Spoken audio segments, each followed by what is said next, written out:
Hey, what's going on, everybody? This is your girl Ty. Today is Wednesday, August 12th, and this is yesterday's news. The latest edition of the XXL Freshman cover freshman issue is out, and for once, it seems like the whole entire internet isn't upset. Really, it may be because the list dropped on the same day as Vice President Joe Biden announced his VP running mate. And nobody on my timeline was paying attention because we all old, I don't know, but I haven't seen a whole lot of chatter about it. The only gripe that I am seeing is that it seems like many of these artists, this is almost like a step backwards for them. Like, XXL isn't really introducing us to anybody. Like, if you're somebody who is anywhere remotely close to XXL's target audience, you've at least heard these artists' names, even if you are not familiar with their music. Now, the list of names on here includes Jack Harlow, Polo G, Fabio Foreign, Mulatto, Miss Mulatto back in the day is what she was called, Rod Wave, and Chica. Again, I'm one of those people who is kind of in the XXL orbit, obviously, because of what I do for a living. I've heard of these artists. I don't know that I could name a song by most of them, except for maybe Fabio Foreign, but that's by accident, and Mulatto, because she just dropped something the other day that I liked. Regardless, it seems that this is also the very first year that XXL tapped a curator to pull this list together, to pull the music together. And that curator was producer jetsonmade, who is responsible for a lot of the Baby's hits. So any content that you see related to this freshman list that has music in the background, he will have produced that music.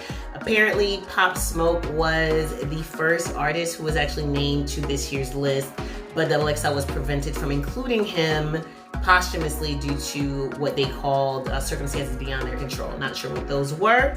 In any case, the list consists of artists from Memphis, Chicago, New York, Vegas, Louisville, Montgomery, Alabama, and of course, Atlanta. That freshman issue hits newsstands on September 1st.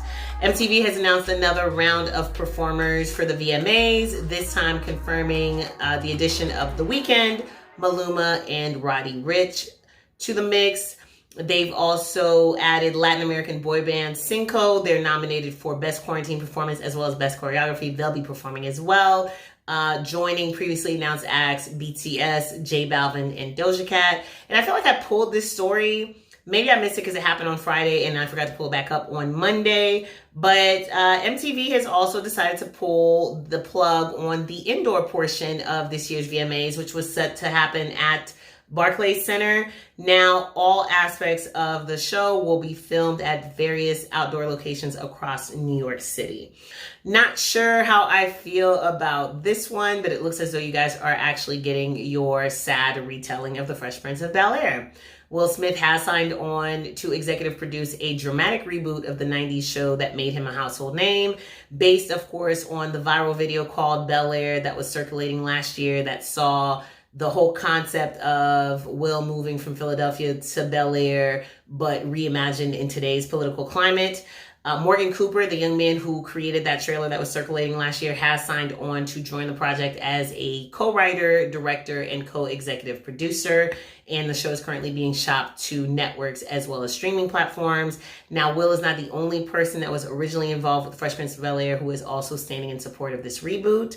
Quincy Jones and Benny Medina have also signed on to come back as executive producers, and the show's original creators, Andy and Susan Borowitz, are also involved.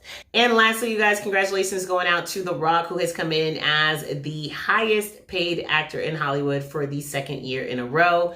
Between June 2019 and June 2020, The Rock earned $87.5 million, including $23.5 million for the movie Red Notice, which is a direct-to-Netflix movie that he shot that has not come out yet.